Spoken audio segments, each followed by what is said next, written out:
Salmo 145. ¿Listos? Bueno, cuando lo van a encontrar no me dicen amén. Salmo 145. Bueno, ustedes van a decir cuántos versículos trae ese salmo. ¿Cuántos versículos trae? 21, muy bien. 21 versículos. Bueno, vamos a leer la palabra de Dios. Dice la Biblia de la siguiente forma. Dice: te exaltaré, mi Dios, mi Rey. ¿Cómo es que dice el primer versículo? Te exaltaré, mi Dios, mi Rey, y bendeciré tu nombre eternamente y para siempre. Cada día te bendeciré y alabaré tu nombre eternamente y para siempre. Grande es Jehová y digno de suprema alabanza, y su grandeza es inescrutable.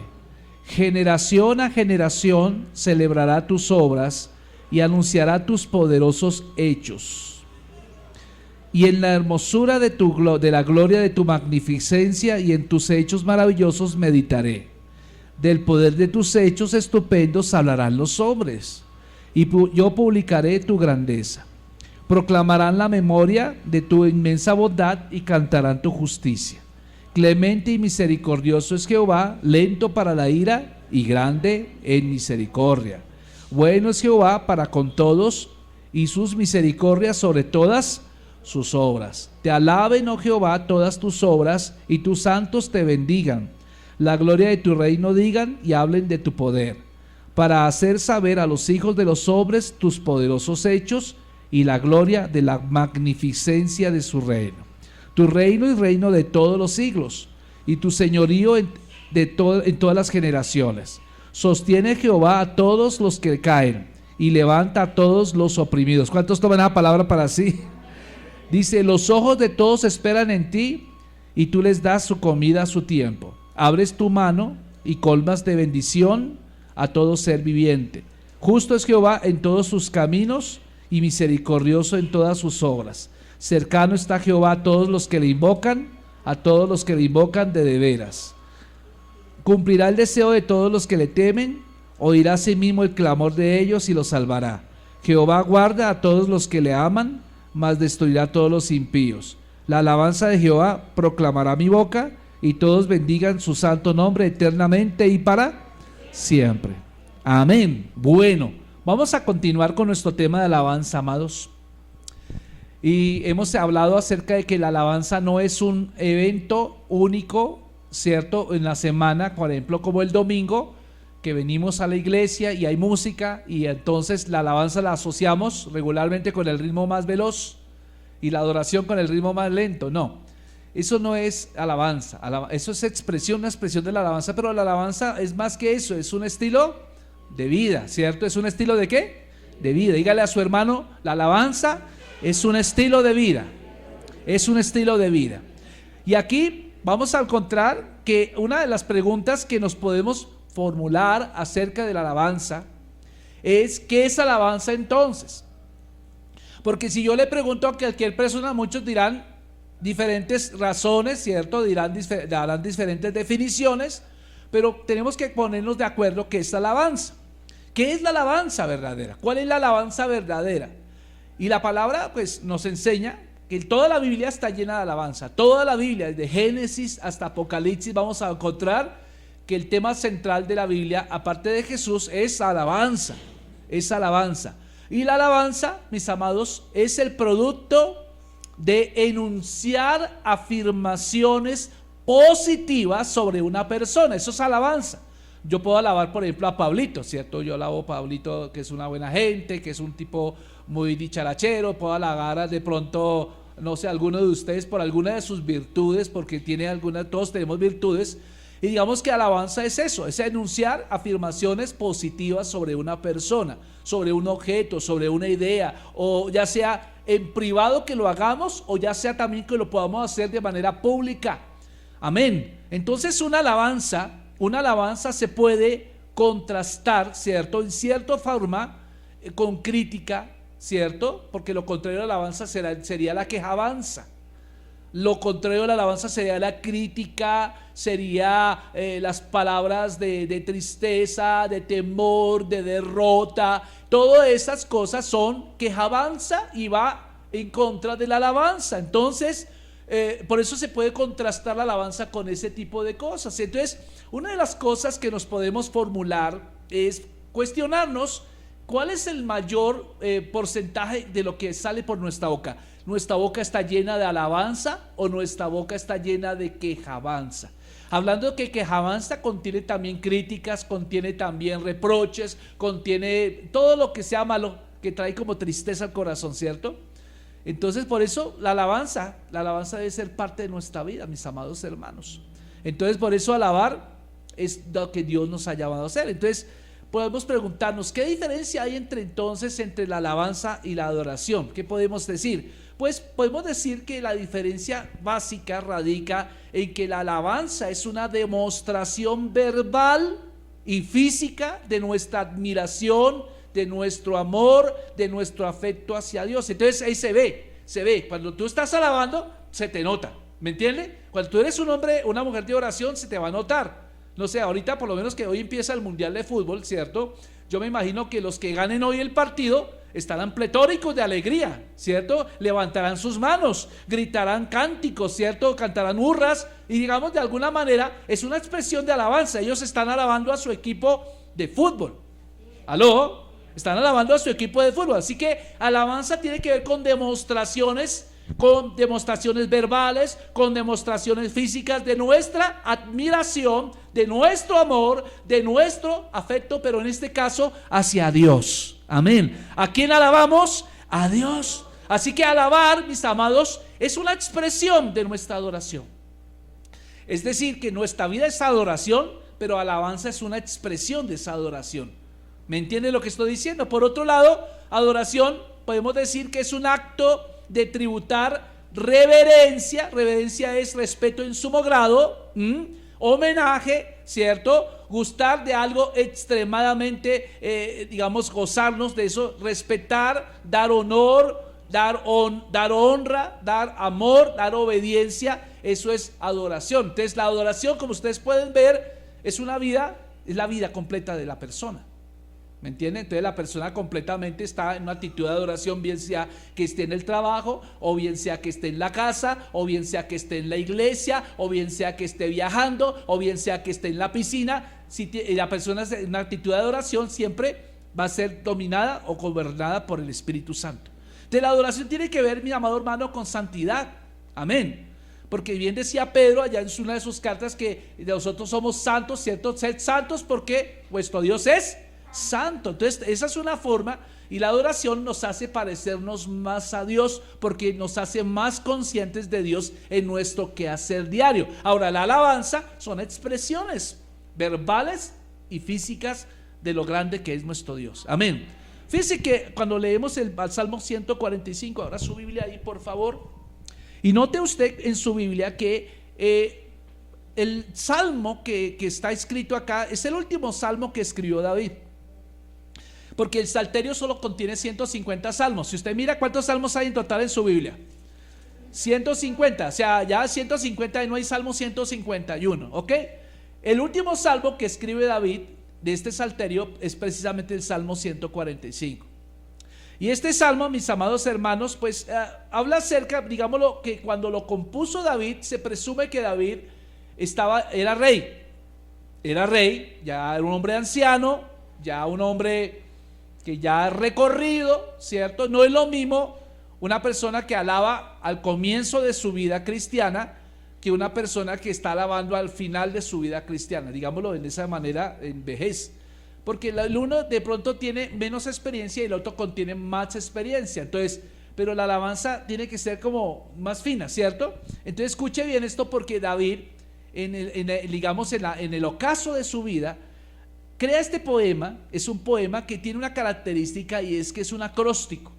Un acróstico. ¿Se han visto los acrósticos? Por ejemplo, cuando colocan el nombre de la novia ya, ¿cierto? Marta, ¿cierto? M, maravillosa, A, así, entonces así empieza a escribir la letra, o sea, y alguna característica. Y entonces David escribe, le da una alabanza al Señor con un acróstico de 22 letras que es el alfabeto hebreo.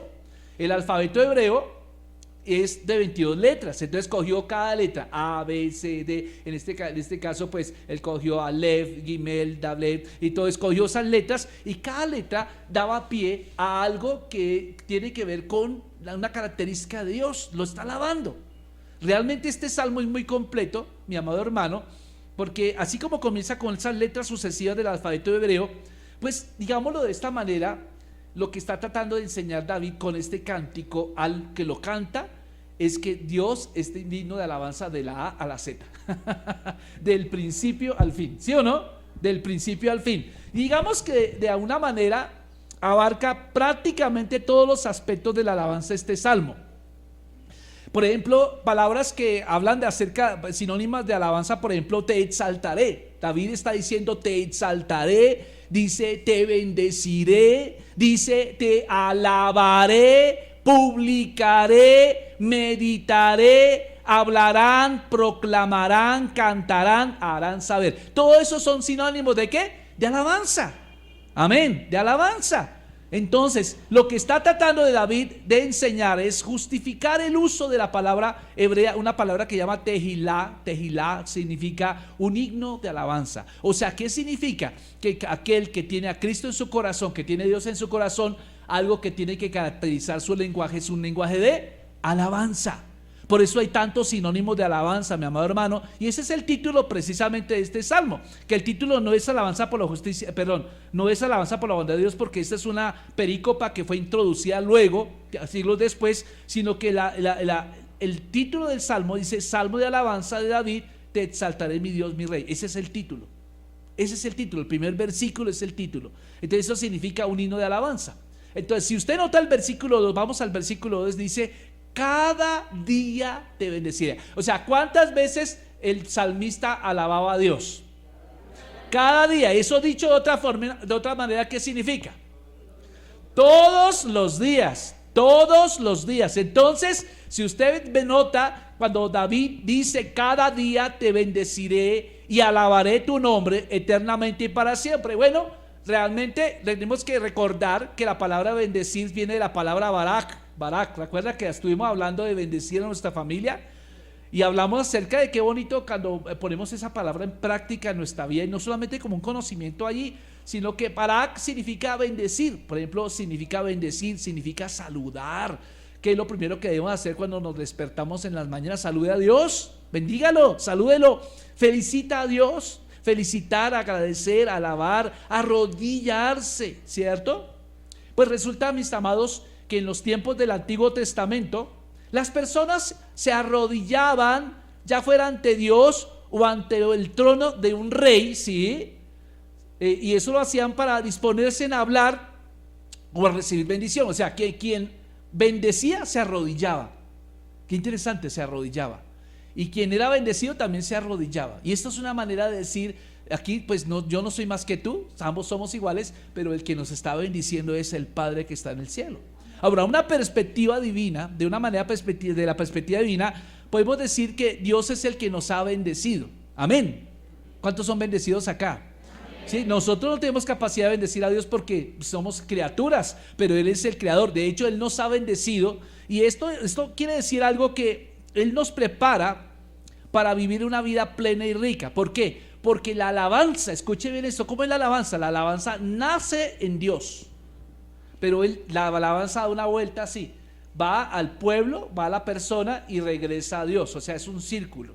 Nace en Dios, vuelve a Dios, nace en Dios, vuelve a Dios. Entonces nosotros nos convertimos como en esos canales que devolvemos esa bendición al Señor. Entonces esa manera de bendecir, digamos, de reconocer, es que la primera acción es que, digámoslo de esta manera, es que Dios bendijo al hombre en el huerto del Edén. ¿Recuerda usted Génesis 1:28? ¿Cierto? Te bendeciré y serán benditos en ti todas las familias de la tierra, y señorearás y todo eso. Esa se llama la bendición original. O sea, la idea de Dios siempre fue bendecir al ser humano, y ese plan nunca ha cambiado. Él quiere bendecir al ser humano, pero lamentablemente a través del pecado original de Adán y Eva, pues digamos que se rompió esa bendición, se rompió desde el huerto del Edén. y entonces ahora se vuelve a recuperar a través de la obra de Cristo en la cruz del Calvario. O sea que cuando Cristo muere, es sepultado y resucita al tercer día, la bendición es recuperada solamente para aquellos que reciben a Cristo como su Señor y su Salvador. Es allí es donde es. Entonces, por eso, cuando vemos, por ejemplo, el culto, un culto de adoración judío, los israelitas, por ejemplo, ellos llamaban a Dios con frecuencia Ha-Kadesh Baruch-Hu, Ha-Kadesh Baruch-Hu, que significa bendito sea el santo. O sea, en pocas palabras, lo que nos está diciendo este salmo es: tú y yo tenemos que nuestro lenguaje cambiar. Ahora el salmista dice: todos los días te bendeciré. Cada día te bendeciré. Y yo quiero decir que esto es impresionante, porque los creyentes, ¿cuántos creyentes hay acá? ¿Cuántos creen que Cristo es el Señor? Entonces quiere decir que esto para usted, los creyentes no debemos pasar ni un solo día sin alabar a Dios. No debemos dejar pasar un solo día sin alabar a Dios y darle gracias por las bendiciones y por los dones recibidos de su parte. Yo no sé si tú eres agradecido, pero a veces yo me doy cuenta, perdónenme que se lo digan, pero yo he visto muchos que comen, les sirven el almuerzo y en lugar de orar, ya acabaron el plato, y ya cuando van el medio plato, ¡ay, se me olvidó de orar! ¿Qué significa eso? Nosotros tenemos que desarrollar en nuestra vida el espíritu de gratitud hacia Dios. Un espíritu de gratitud hacia Dios. Yo les contaba que en otra ocasión, cuando estuve en la sociedad bíblica, tuve ese privilegio maravilloso de acompañar a mi jefe a una obra que se estaba iniciando allá en Ciudadela Sucre, por allá Soacha, bien arriba, 3 montañas arriba. Sí, allá donde el diablo perdió el poncho, como dice, el agua llega con sed, ¿cierto? Donde las águilas no se atreven.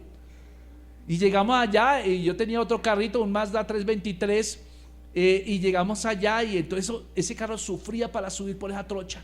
Y el carro como que se ladeaba y se iba así hacia el abismo, y tocaba que el jefe se hiciera así para equilibrar el peso, y eso era tremendo. Llegamos allá a una obra donde estaba todo destapado, donde las paredes eran así como en tela asfáltica, y nos recibe un hombre con una fe impresionante. Era el pastor de aquel, era como una especie de fundación, colegio que estaba empezando allá, pero todo era como reciclado allá en esa fundación. Y entonces, ay, hermanos de la sociedad bíblica, bienvenidos, y nos hicieron sentir muy cómodos, nos hicieron sentir muy bienvenidos. Y salen los niños salían descalzos, salían algunos con ropitas rotas, ¿cierto? Y entonces los mismos niños chiquitines nos decían: pastor, no se preocupe, nosotros les cuidamos su carro. Y es que efectivamente tocaba que alguien lo cuidara, porque cuando salíamos ya no tendría ni ruedas ni nada en ese barrio, ¿cierto? Y entonces los niños se quedaron cuidándolo allá, y entonces el pastor, cada paso que iba, y aquí el Señor nos permitió tener estas cosas acá, y oraba: Señor, gracias porque nos diste esto, Señor. De tal manera que íbamos a ir como de aquí hasta la esquina a un salón, y en ese trayecto oró como 4 veces diciendo: mire, esto allá, Dios nos donaron este parlante, Señor, gracias por aquel que donó ese parlante. Y empezó, y allá llegamos allá, y todo era así como, no era nuevo, pero estaba feliz el pastor. Y todos respiraban una adoración impresionante, y por fin, después de 20 minutos, llegamos al salón donde íbamos a ir, escuchando el testimonio que él tenía. Y entonces decía: pastor, quiero darles el secreto. ¿Cuál es el punto acá? Mostró una poco de biblioteca donde le había regalado un poco de libros viejos, pero los niños los disfrutaban. Y las bibliotecas eran tablas, esas tablas que usan los constructores, ¿cierto?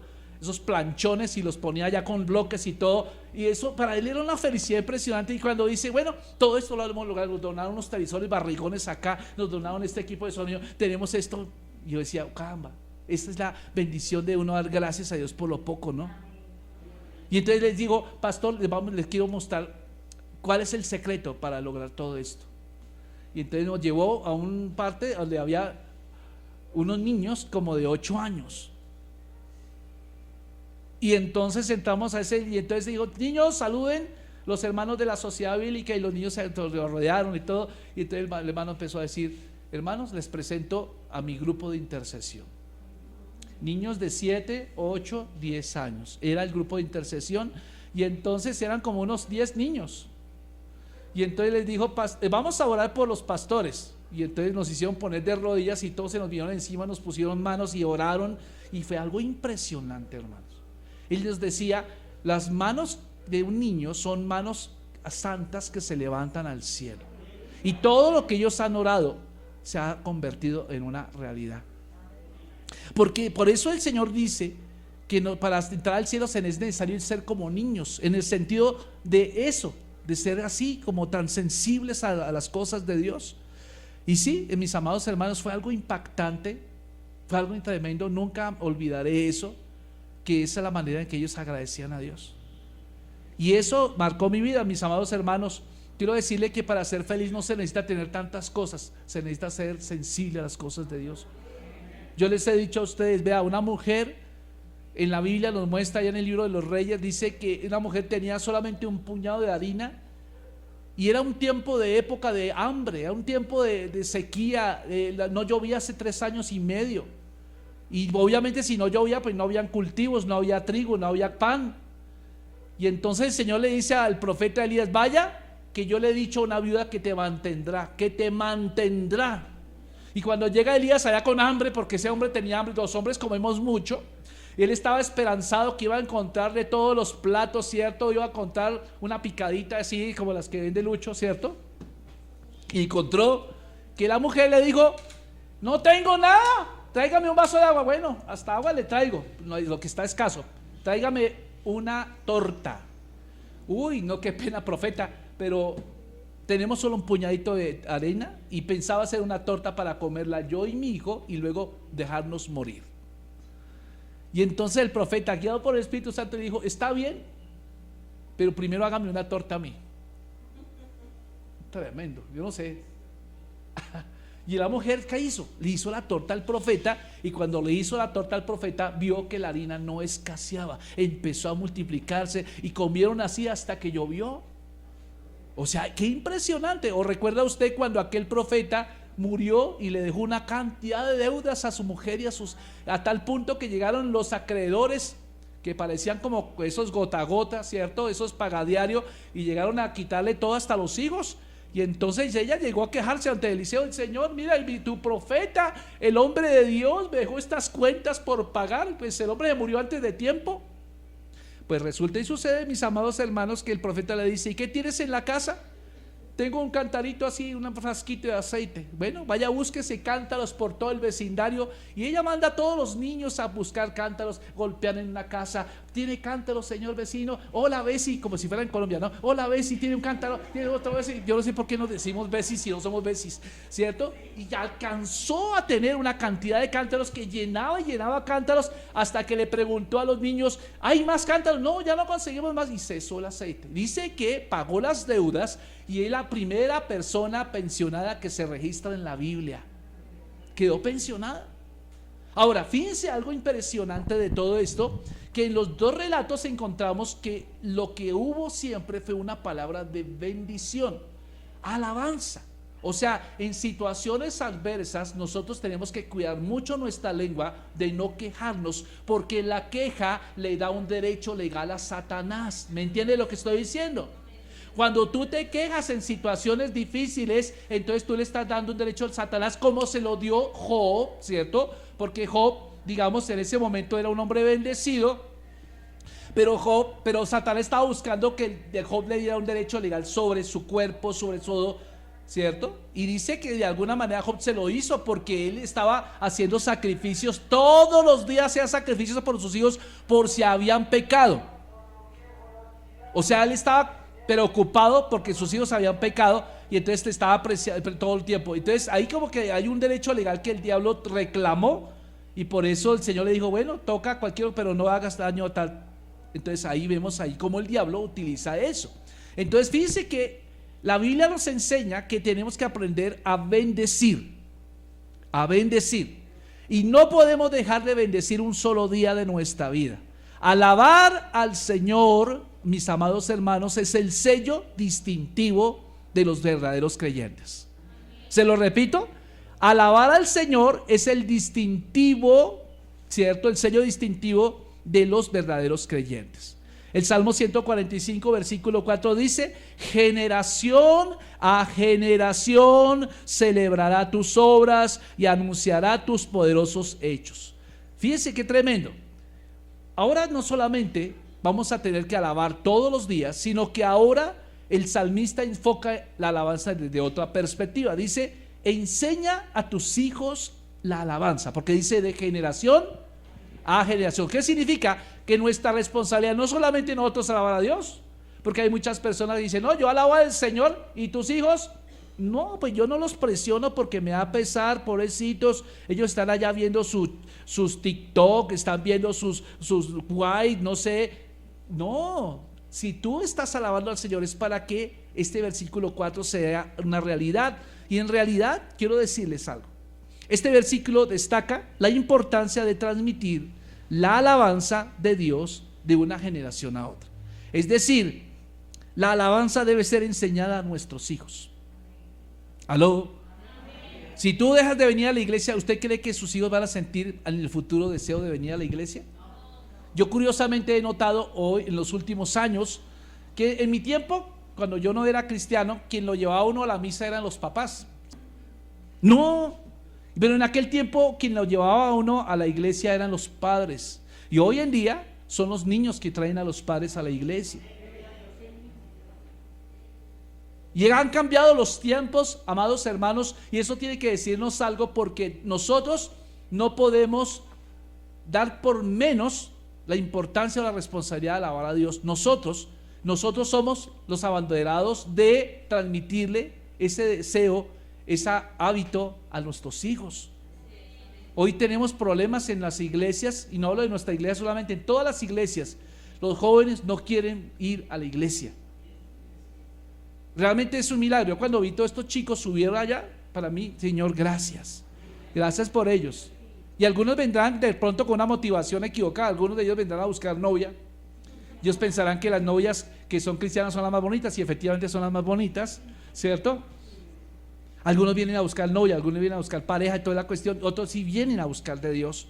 Pero yo les quiero decir a ustedes que ahora que tenemos que bajen los jóvenes, usted busque charlar con un joven, abrácelo, hágalo sentir cómodo en su casa, hágalo sentir cómodo en su casa. Eso hace que sea transmitida este deseo de alabanza de generación en generación. Entonces fíjense qué tremendo, porque la Biblia nos anima a crear una generación de creyentes que alaben a Él. Yo sé que vea cuál fue el error de Josué. Josué fue muy admirado en su tiempo, y yo creo que Josué llegó a ser el sucesor de Moisés porque realmente fue un hombre humilde. Y yo veo la gloria del segundo lugar en la vida de Josué, porque Josué nunca deseó quitarle el banco a Moisés. Y Josué vino a ser un buen sucesor para Moisés, porque vino a ser el hombre diseñado por Dios para conquistar la tierra de Canaán y para repartirla. Pero Josué solo se enfocó en repartir y en conquistar. No, de hecho no conquistó, no alcanzó a conquistar todo, porque cuando Josué asumió el reemplazo de Moisés tenía como 67 años, o sea que no era tan chamaco, no era tan joven. Muchas decían, Josué tendría 20 años, no, porque acuérdense que él salió de Egipto, y aparte duraron 40 años vagando en el desierto, ya tendría 60 años ahí. Dicen los sabios que tenía más o menos 67 años, y ahora el Dios del Todopoderoso dice, ahora te toca conquistar. Y trataron de conquistar, pero ya Josué tenía 110 años, ya no le cansó la fuerza. Pero no era eso lo que tenía que hacer Josué. Josué tenía que haberse preocupado más por enseñarle a la generación que nació en el desierto y la que nació en Canaán a adorar a Dios, y se le olvidó eso. O sea, se enfocó solamente en conquistar, se enfocó solamente en repartir la tierra, y cuando hubo muerto Josué y la generación que lo acompañó, pues la gente que nació no sabían quién era Dios, no sabían acerca de la historia de que Dios había abierto el Mar Rojo. Nadie sabía acerca de que Dios los mantuvo en el desierto y que hizo llover maná del cielo. Nadie sabía acerca de cómo fue que Dios hizo llover codornices del cielo para que comieran carne. No supieron jamás que sus ropas se desgastaron. ¿Por qué? Porque no hubo una generación que le transmitió esas verdades a la siguiente generación. Y eso se llama alabanza. Porque cuando tú cuentas tu historia, tu antes y tu después de Cristo, yo te voy a decir una cosa, eso genera en tus hijos fe y genera gratitud en tus hijos. Hoy lamentablemente nosotros como padres nos hemos equivocado mucho al crear nuestros hijos. ¿Por qué? Porque yo no sé cuántos de ustedes sufrieron de jóvenes. No sé, alguno le pasó como a mí, que yo Nosotros vivimos en el Perdomo unos años con mi mamá y en aquel tiempo no había acueducto, el agua no llegaba a las casas, sino que tocaba ir a una pileta que quedaba por allá y tocaba hacer una fila todos con el baldecito allá y eso tocaba hacer así. ¿Sí o no? No importa, déjelas ahí. Pero eso llegaba allá y luego tocaba uno cargar esa agua pesada, eso pesaba y uno cargue y eso colocaba un palito allá y uno en el hombro y el otro llegaba a la casa con el agua. ¿O cuántos de ustedes vivieron el tiempo donde nos tocaba hacer fila para Cocinol? El Colgas. ¿Alguno de ustedes vivió? Levanten la mano. Y entonces le tocaba a uno hacer fila allá y le colocaban una manila, una cuerda allá a estos bidones para que nadie se colara y así llegaba uno y ya se fue el camión, nos quedamos sin Cocinol. ¿A cuántos se les incendió la bendita estufa esa? Eso era tremendo, ¿cierto? ¿A cuántos de ustedes les tocó virutear así? Eso sacaba uno buena pierna, ¿sí o no? ¿A cuántos de ustedes les tocaba corretear los ratones con una escoba? ¿O no? ¿Se acuerda o no se acuerda de eso? ¿Sí o no? ¿A cuántos de ustedes cuando se subían al bus quedaban ahí como un racimo allá colgando ese bus anaranjado con crema? Porque eran color crema y anaranjado los buses en aquel tiempo. ¿A cuántos de ustedes les tocaba llevar de sus onces el juguito de guayaba en el tarro de Milanta? Y cuando lo destapaban estaba podrido. Ahora, yo le hago una pregunta, y hay muchas historias más. ¿Usted le ha contado eso a sus hijos? ¿De cuánto usted le tocó salir adelante a él? ¿Cierto que no, muchas veces no contamos eso? No contamos eso y nuestros hijos creen que toda la vida ha sido como es hoy, con celulares, con laptops, tenemos pianos, tenemos todo. Y la gente, los chicos de hoy en día creen que todo se lo merecen. Y nosotros equivocadamente hemos hecho el deber de que no sufran, de ahorrarles sufrimiento. Y entonces les tendemos la cama, les recogemos los panty que quedan colgados en la llave, les hacemos todo el oficio. Y entonces que estamos creando una generación ingrata, una generación que dice me lo merezco.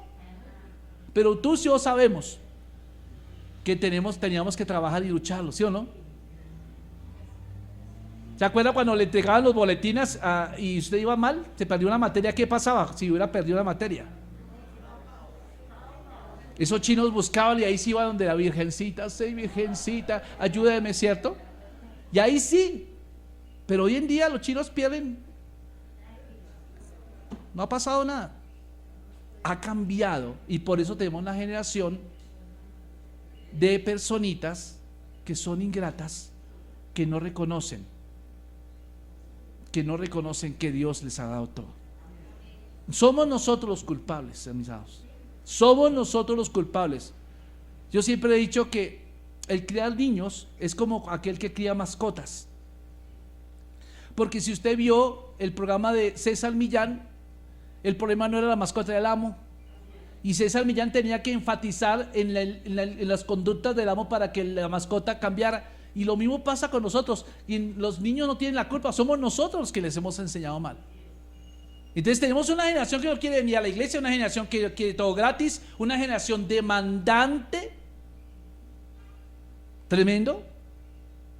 Demandante. Yo quiero decirles algo, no todos los casos, pero nosotros manejamos niños de promesa desde el año 2004. En el año 2004 el programa se instauró aquí en la iglesia. Y hemos visto pasar muchos niños patrocinados acá. Algunos se graduaron. Graduarse quiere decir que llegan al bachillerato y ya son profesionales y todo. Y algunos otros lamentablemente nunca terminaron el proceso. ¿Por qué? Porque o bien dejaron de venir a la iglesia, o porque dejaron de estar en el colegio, ¿sí?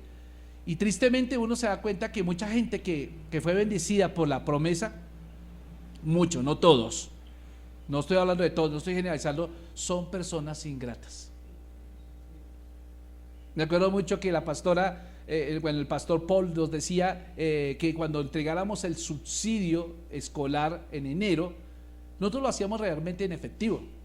Pero el hermano Paul decía, no, no hagan eso, háganlo, compren los útiles y compren la maleta a los niños. Y entonces cuando estábamos dando efectivo, eso, la gente llegaba tempranito, el culto, no perdía, todos esos eneros venían sin falta, porque sabían que venía una cuestión económica, pero después de que nosotros decidimos hacer caso y comprar los útiles en especia, ya la gente se empezó a desanimar. Y uno tiene que aprender a enseñarle al Señor a ser agradecidos.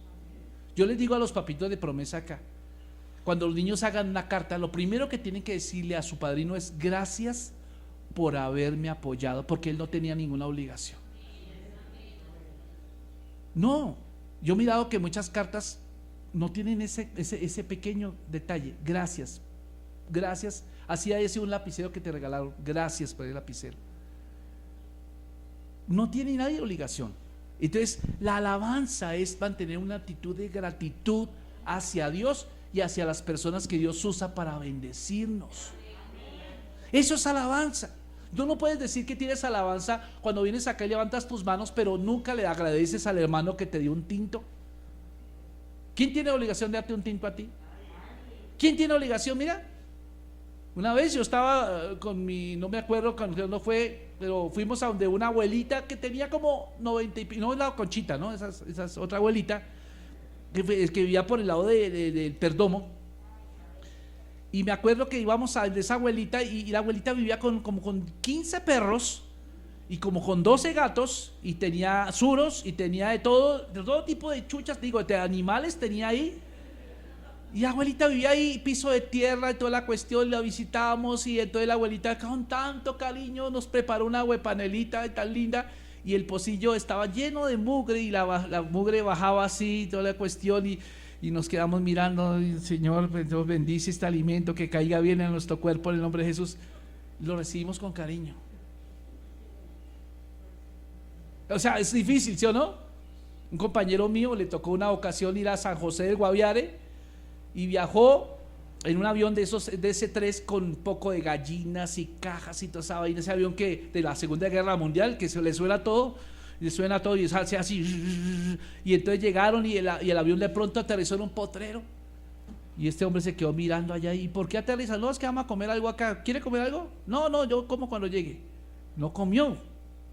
El avión volvió a despegar, llegó hasta San José, lo recogieron allá, llegó de ahí, tocó por chalupa, no sé, 2-3 horas por chalupa al río abajo, luego llegaron allá, luego 3-4 horas caminando con burro, con una mula, y llegaron hasta por fin allá donde estaban los indígenas. Impresionante. Ese hombre no comió, se arrepintió, pero iba a haber comido algo ahí.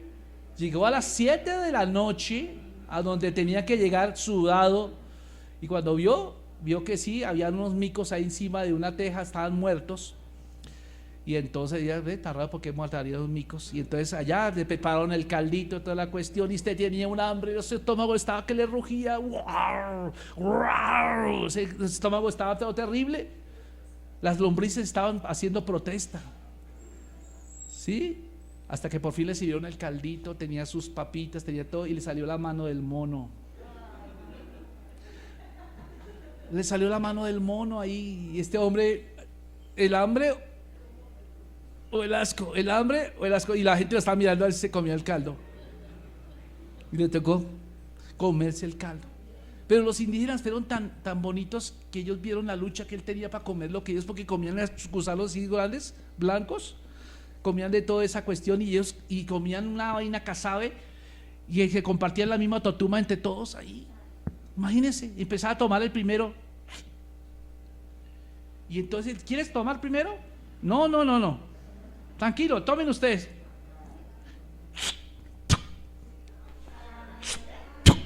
Y así hasta que pasaron los 50 indígenas y llegó, él era el 51. Pero ¿qué hubiera pasado si este hubiera hecho caras? Le tocó probarlo, porque ese es un símbolo de amistad. O sea, yo creo que ninguno de nosotros hemos pasado por una situación como esas. Por eso es que hay un chiste que dice que usted tiene estómago de misionero cuando come harto, o come todo lo que corre y vuela a la muela. Pero uno tiene que ser agradecido. agradecido. Y si uno se compara, realmente uno está en una situación de bendición comparado con otras personas. Uno está en una situación, vea, tiene techo, bueno, está pagando arriendo, pero tiene techo. No tiene de pronto tamal todos los días, pero tiene una buena agua de panela. Agradecidos. Y esto es lo que tiene uno que enseñar a la siguiente generación, amados hermanos. Entonces note usted que la generación que le siguió a Josué perdió esa visión, y por eso, al ser esta generación dura de corazón, que no reconocía a Dios en su vida, pues empezó el libro de los jueces. El libro de los jueces es una tragedia en la literatura hebrea, porque no era el plan de Dios. El libro de jueces no era el plan de Dios. El libro de los jueces vino como consecuencia de la dureza de corazón de la generación que nació en el desierto y la que nació en Canaán, porque no reconocieron nunca a Dios. Y ellos se dejaron incluso influenciar por los dioses paganos que habían allí, por las culturas paganas, y por eso vino tiempos de aflicción para el pueblo judío en esa época. Por eso el Señor tuvo que levantar jueces como Sansón, tuvo que levantar jueces como Gedeón, como Débora, para liberarlos en ciertos tiempos de sus enemigos.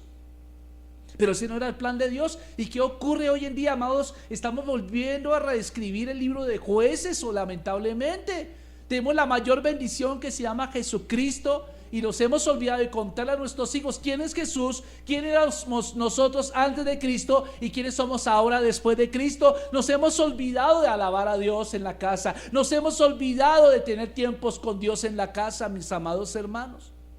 Por eso este salmo cobra una importancia tremenda, porque quien lo escribe, David, estaba en su edad dorada, estaba en su ancianidad, y él está diciéndole al pueblo: no dejen de alabar a Dios, no dejen de alabar a Dios de generación en generación.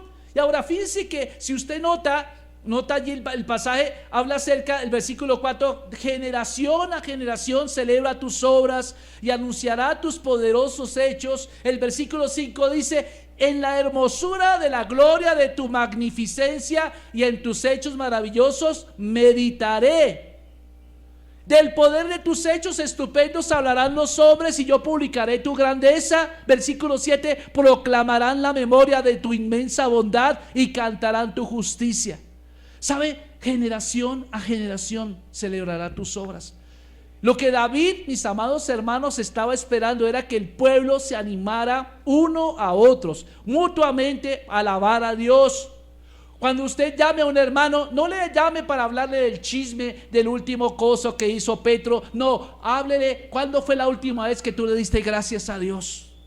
¿Cuándo fue la última vez que tú alabaste a Dios? Entonces David está animando al pueblo. Una generación mayor puede inspirar a una generación más joven a alabar a Dios, recordando sus poderosos hechos que Dios hizo en el pasado. Por ejemplo, ¿cuántos de ustedes le han contado sus testimonios a sus hijos? Sí.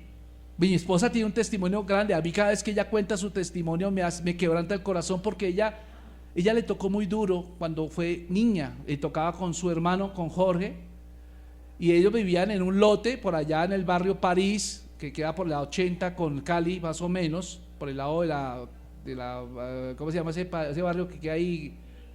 Bueno, por el lado, sí, la Española, eso. Y entonces les tocaba cuidar un lote, que era un lote para construir apartamentos. Hoy hay unos bloques de apartamentos ahí, pero eso antes era un potrero. Y eso, la primera casa que había era como no sé cuántas cuadras, y estaba en medio de la nada. La mamita le tocaba ir a trabajar en oficios domésticos. El papá trabajó construcción, y quedaban solos, íngrimos solos, con 2 perros. Cuando llegaba la noche estaban solos allí.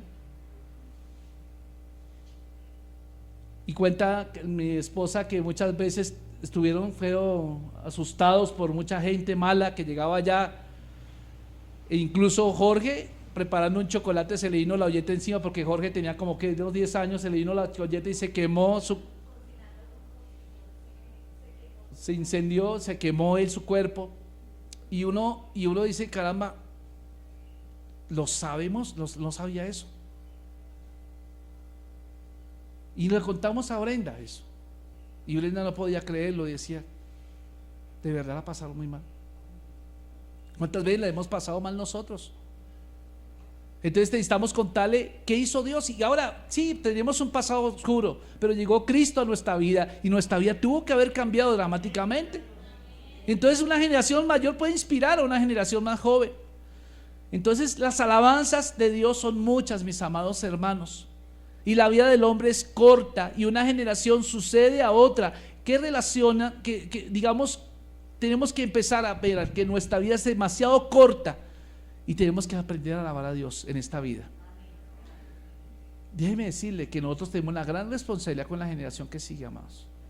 Yo no sé tus hijos, pero no solamente enséñales a ellos a alabar, sino enséñales a transmitir también que a otros alaben, a sus propios hijos. Porque es de generación a generación. Y fíjense que el salmista empieza a decir: en la hermosura de la gloria de tu magnificencia y en tus hechos maravillosos meditaré. Y sabe, la alabanza proviene no solo de la emoción, sino del pensamiento cuidadoso, de la meditación cuidadosa. David está meditando en este momento no solo en las grandes cosas que Dios hacía, ¿cierto? Por ejemplo, sus hechos maravillosos, sino también David está prestando atención a la hermosura de la gloria de Dios. Y la idea es de la gloria y de la maravilla de que en Dios es en realidad. Entonces tenemos que enseñarle, y no solamente a decir a nuestros hijos, enseñarle a darle gracias a Dios por lo que Dios les ha dado, sino decirle a ellos: denle gracias a Dios por lo que Él es, porque Él es bueno, porque para siempre es su misericordia. Entonces parece entonces, queridos amigos, que David estudió el carácter y las obras de Dios. Yo creo que sus horas las pasaba estudiando a Cristo, estudiando a Dios, y así empezó a alabarlo. Y entonces fíjense que cómo se dio este cántico tan bonito, que es un acróstico con cada letra del alfabeto hebreo, y él empieza a describir cómo era Dios con su propia vida. Entonces, ¿qué quiere decir esto? En pocas palabras está diciendo que en cuanto más sepamos de Dios, más aceptablemente lo bendeciremos por medio de Jesús.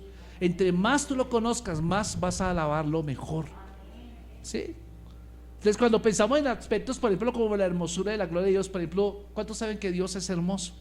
Pero la Biblia dice en Isaías 53 que no era tan hermoso, porque él recibió el castigo que nosotros merecíamos, azotes, recibió desfiguración, le pusieron una corona de espinas en su cabeza. Esa fealdad, materialmente hablando, Él la hizo para hacernos a nosotros bellos.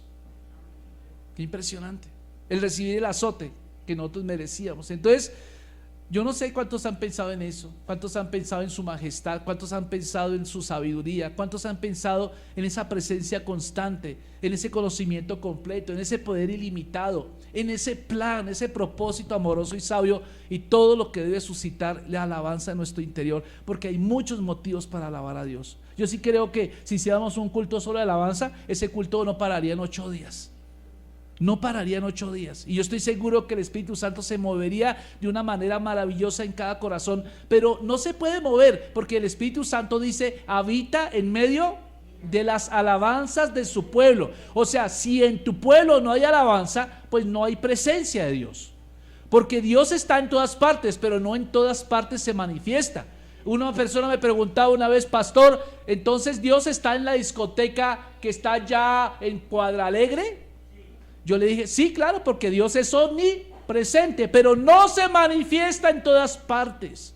Él se manifiesta solamente donde hay un espíritu de alabanza, donde hay un espíritu de gratitud, donde hay una esperanza, donde les queremos enseñar a nuestros hijos acerca de lo maravilloso que es Dios con nosotros, donde le enseñamos a nuestros hijos de manera objetiva las escrituras, hablándoles a esas historias tremendas de fe, de estos hombres de fe que están aquí en la Biblia, pero de manera subjetiva, cuando les hablamos de nuestro propio testimonio. ¿Quién éramos nosotros y ahora quiénes somos en Cristo? ¿Quién era nuestra iglesia? ¿Cómo era nuestra iglesia antes? ¿Usted sabía que esta iglesia no siempre fue así?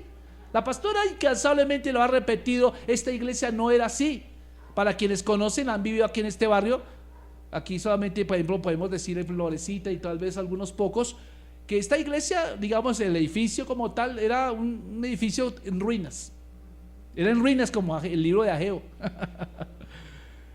y las paredes estaban vueltas nada, esto se estaba cayendo, este techo no existía, es el techo de las barrigas, se salían así, ¿sí o no? Marquitos es experto en barrigas, ¿cierto? Entonces aquí estas barrigas salían acá y las paredes estaban así como la casa del tío Chueco.